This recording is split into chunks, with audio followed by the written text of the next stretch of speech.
Good day po teachers! Welcome back po dito sa Learning Pal kung saan po tayo nag-share ng latest DepEd news and updates and free learning resources. So ngayon po teachers na meron po tayong magandang i-share ngayon dahil ito po napapanahon dahil marami po sa ating mga kasama ang nagpapa-observe.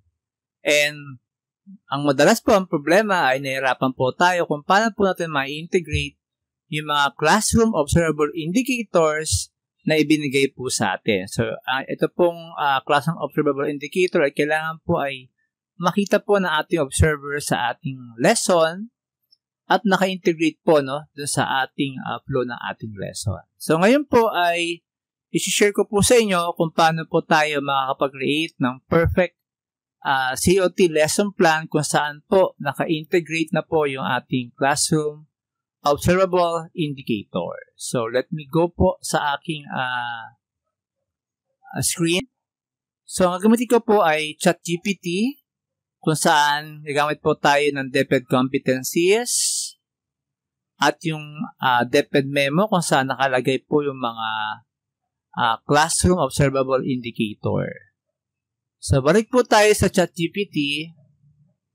So, dito po ay gumawa po tayo ng prompts kung saan ang gagawa po ng lesson plan si ChatGPT na based po sa ating topic, sa ating competencies, at naka-integrate na po dapat ang mga PPST objectives. At meron rin po explanation kung paano po yun naka-integrate.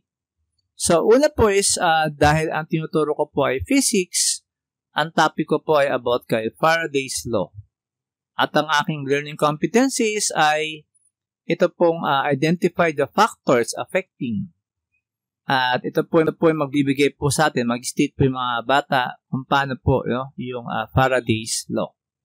So, punta po tayo sa ChatGPT and check po natin yung ating prompts.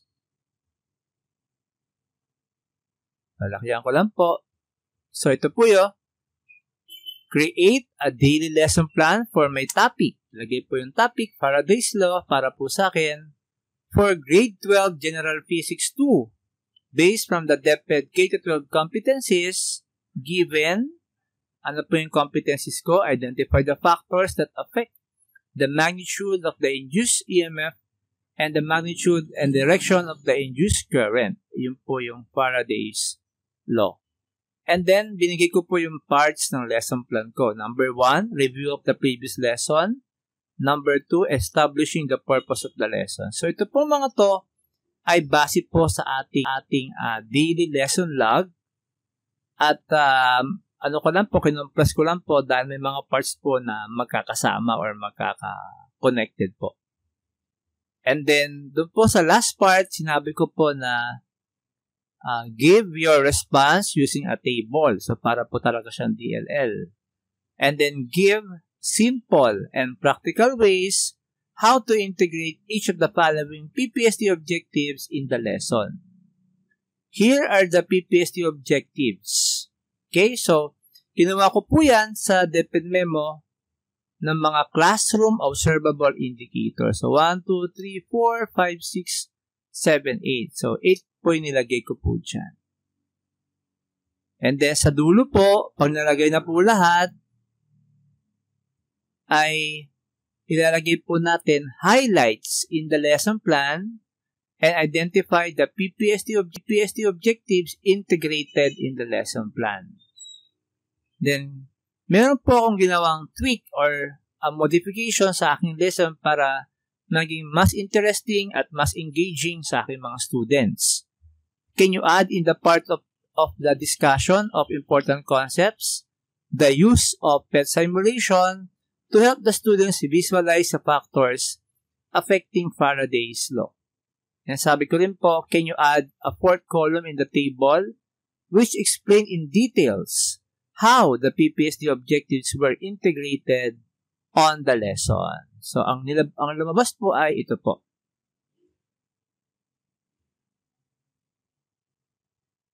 So, ito po yung ating lesson plan. So, for our lesson component, ito po yung mga parts. Review of the previous lesson. Ang activity po dyan ay pwedeng magkaroon ng quick on recap on magnetic fields and electromagnetic induction. Or pwede rin po tayo magpakita ng pictures, what can you remember by looking on these pictures based on our lesson last time. So, pwede po yun. So, magkakaroon po na interactive discussions and Q&A. So, pamagitan po niyan, we are linking the prior knowledge on magnetism and electricity to the new topic. Dahil ito po yung lesson namin nung pinakasimula po, no? Introduction on magnetism and how magnetism is connected to electricity. So, dyan po papasok si Ørsted and then later on si Faraday. And then showing the application across the disciplines. Next po, dun sa establishing the purpose of the lesson, we can present a real-world scenario. How do power plants generate electricity? Okay, so dito po sa part na to, yung mga bata ay makikita na po yung applications ng ating lesson, no? So, pwede po silang magbigay ng different answers or they can give yung kanilang mga beliefs po, no? About how power plants to generate electricity. So, pamagitan po ito, we are demonstrating the relevance of physics in daily life by linking concepts to practical applications. Now, for the motivation for the lesson, pwede pong magpakita ng magnet, ipasok sa coil, at doon po sa galvanometer may gagalaw. Ibig sabihin po may current na na-produce. So, ito ang gamit po nating teaching strategy ay inquiry-based learning. So, through this po, pwede pong ma-analyze sa mga bata yung kung meron pong values na involved doon po sa ating paggalaw ng coil. No? And then, pwede rin pong mag-materialize yan yung numeracy skills sa pagsusolve po ng problem. And then, of course, yung motivation po, no? Motivation for students are engaged, no? Through curiosity-driven learning. And then, for the discussion of important concepts, the students will perform PET simulation kung saan po magamit po tayo ng website kung saan yung mga students makikita nila, no? Paano gumagalaw yung magnet, paano po na-perform yung kuryente, at yun po ay simulation-based learning. At from there, they can formulate their mga conclusions. Kung paano, ano po yung mga factors na nakaka-apekto dun po sa kuryente na napoproduce sa experiment po, dun po sa PET simulation. So, gawin po tayo ng ICT. So, pwede rin pong PowerPoint or any other apps.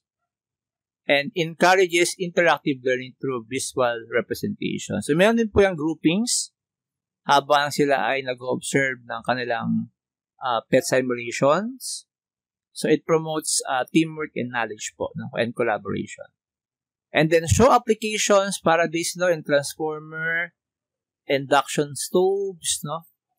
Ito naman po, aside from the simulation, after po that, pwede pong meron po tayong questions na mag-relate po ng Faraday's law sa paggamit po ng different mga appliances or mga technologies na gumagamit po ng Faraday's law.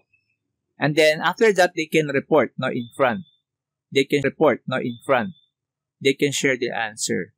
Sa akin po, ang bala ko po ay gamit po ko ng Canva kung saan sila ay connected doon, then doon po nilalagay ko nilang answer para po mabilis yung presentation. And then for the generalization, pwede po tayong gumawa ng concept map to visually organize the factors affecting induced EMF. So, uses effective verbal and visual communication. So, concept map, visual communication po ang ating na-touch. Then for our evaluation of the lesson, so, ito pong part, pwede po tayong mag-provide na differentiated assessment. So, pwede pong magpabigay ng short quiz on conceptual and problem solving. So, problem solving, papasok na rin po dyan yung numeracy skills. And then, meron po tayong challenge problem sa mga advanced na students. At pwede po rin, doon po sa PET simulation, pwede po siyang, meron pong magsalita, no? Meron po doon talk button. At pwede po rin i-increase yung image para po matouch naman po natin yung meron po mga learning disabilities. So, yun lang po, teachers. Sana po natutunan po natin, no? Paano po mag-create ng lesson plan para po ma-hit natin lahat ng mga classroom observable indicators na kailangan po natin for our classroom demonstration. So, kung gusto niyo po ng mga ganitong content and more tips and tricks ng mga different online learning tools na makakatulong po sa atin para mapadali ang ating pagtuturo, don't forget po to subscribe and hit that notification bell para updated po tayo pag meron po tayong mga bagong mga share na videos. Yun lang po at maraming salamat!